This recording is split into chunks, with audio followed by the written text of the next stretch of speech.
जी नाज़रीन, ब्रेक के बाद खुश आमदेद। जैसा कि मैंने आपको प्रोग्राम की इब्तिदा में बताया था कि आज जो मेमो कमीशन है सारा दिन उसने कार्रवाई की है। मियां मोहम्मद नवाज शरीफ उसमें पेश हुए हैं, हुसैन हक्कानी साहब उसमें पेश हुए हैं। हुसैन हक्कानी साहब ने अपना इब्तदाई बयान भी जो है कमीशन के सामने दिया है। हमारे जो ब्यूरो चीफ हैं इस्लामाबाद के मतीउल्लाह जान, वो आज सारा दिन वहाँ पर रहे हैं और लम्हा बलम्हा आपको आगाह करते रहे हैं वहाँ पर होने वाली कार्रवाई से। उन्हीं से बात करते हैं और उनसे पूछते हैं कि आज का जो था कमीशन, वो तमाम कार्रवाई के बाद कुछ ऐसे पॉइंट्स हैं जो हम कह सकते हैं कि किसी हद तक क्लियर हुए हैं। जी मतीउल्लाह, अस्सलाम वालेकुम, प्रोग्राम में खुश आमदेद। जी मतीउल्लाह, जो कार्रवाई सारा दिन होती रही वो तो आप रिपोर्ट करते रहे, अब फैसला लिखवाया जा रहा है, मेरे सुनने में आया है, तो क्या दो तीन अहम पॉइंट्स हमें नुक्ते बताइएगा, क्या सामने आए हैं? जी, आज की जो सारा दिन की कार्रवाई है, मुअज़्ज़ज़ जज साहबान ने अमरीकी शहरी मंसूर एजाज से मुताल्लिक बहुत सारे मसाइल और मामलात का हल निकाला है।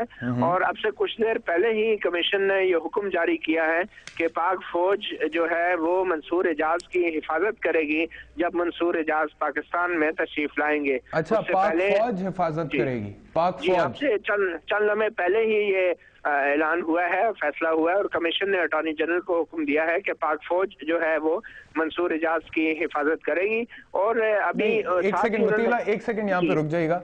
आप कह रहे हैं कि कमीशन ने कहा है कि पाक फौज मंसूर एजाज की हिफाजत करेगी। ये कमीशन ने डायरेक्शन दिया अटॉर्नी जनरल को कि आप पाक फौज तक इसको कम्युनिकेट कर दें, या फिर ये कमीशन खुद मुतला कर रहा है, इतला दे रहा है कि पाक फौज करेगी?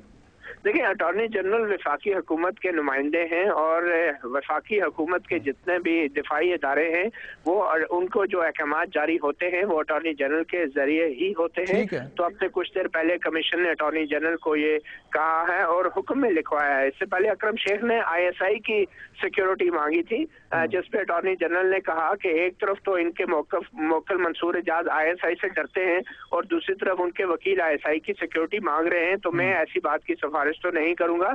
और साथ ही अदालत ने भी कहा कि ISI कोई सिक्योरिटी प्रोवाइड करने का तो इदारा नहीं है। और बाद में फिर ये फैसला हुआ, कमीशन ने कहा कि पाक फौज की एक यूनिट जो है, चंद मुसल्लह जवान जो है वो अमेरिकी शहरी की हिफाजत करेंगे वो जब भी पाकिस्तान आएंगे। इससे पहले भी बहुत सारे आम मामला जो है। अच्छा वतीला, मुझे ये भी बताइएगा कि जो मंसूर एजाज के वकील हैं अकरम शेख साहब, उन्होंने कहा है कि 16 जनवरी को मंसूर एजाज आएंगे, ठीक है, दुरुस्त है बात?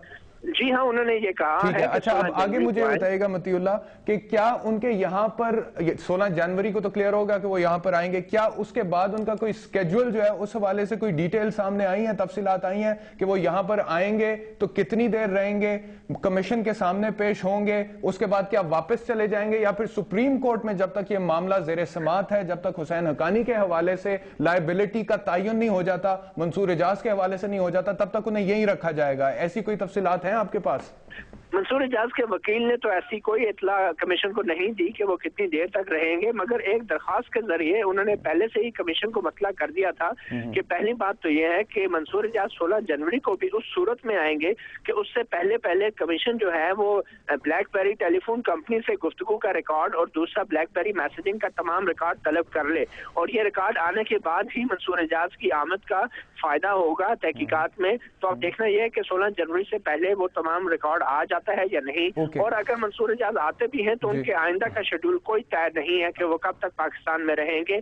मगर मियां जाहिद हुसैन जो है, सैयद जाहिद हुसैन जो कि हुसैन हक्कानी के वकील है, उन्होंने वाज़ेह मुतालबा किया आज अदालत में कि वो अगर आएंगे तो उनको उस वक्त तक पाकिस्तान में जो है रखा जाए या रोका जाए जब तक वो उन पर जिरा नहीं कर लेते। मगर काजी फैज ईसा जो है उन्होंने कहा कि मंसूर एजाज को एक दफा आने के बाद दोबारा भी बुलाया जा सकता है। अच्छा, आपने कहा कि जो जाहिद बुखारी हैं हुसैन हक्कानी के वकील, उन्होंने कहा है कि तब तक मंसूर एजाज को पाकिस्तान में रखा जाए जब तक कि वो उनके ऊपर जिरा नहीं कर लेते, यानी कि उनका भी मुतालबा ये नहीं है कि क्योंकि Mansoor Ejaz is also one of the respondents, और ये भी मेमो, अगर ये मेमो जो है इसके हवाले से किसी की भी लायबिलिटी बनती है तो मंसूर एजाज की भी बन सकती है, तो लिहाजा इन्हें पाकिस्तान में ही रखा जाए जब तक इस केस का हतमी फैसला नहीं हो जाता। हुकूमत की तरफ से ऐसा कोई क्लेम नहीं है?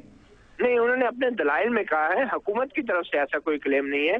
जबकि कमीशन ने कहा है कि मंसूर एजाज अगर एक बार आएंगे, बयान देंगे तो उनको तरजीह दी जाएगी। बल्कि ये कहा कमीशन ने कि जितने भी गैर मुल्की गवाहान हैं उनका बयान रिकॉर्ड करने में तरजीह दी जाएगी, उन्हें फैसिलिटेट किया जाएगा और एक दफा बयान जब रिकॉर्ड हो गया तो वो वापस भी जा सकेंगे और जब अगर जरा करने की जरूरत पड़ी तो उन्हें दोबारा बुलाया भी जा सकेगा। अच्छा मतीउल्लाह जान साहब, मुझे एक ब्रेक लेनी है, आप मेरे साथ रहिए। बहुत सी अहम बातें हैं इस कमीशन की आज की कार्रवाई के हवाले से जो मैंने आपसे पूछनी है अभी, लेकिन इस ब्रेक के बाद।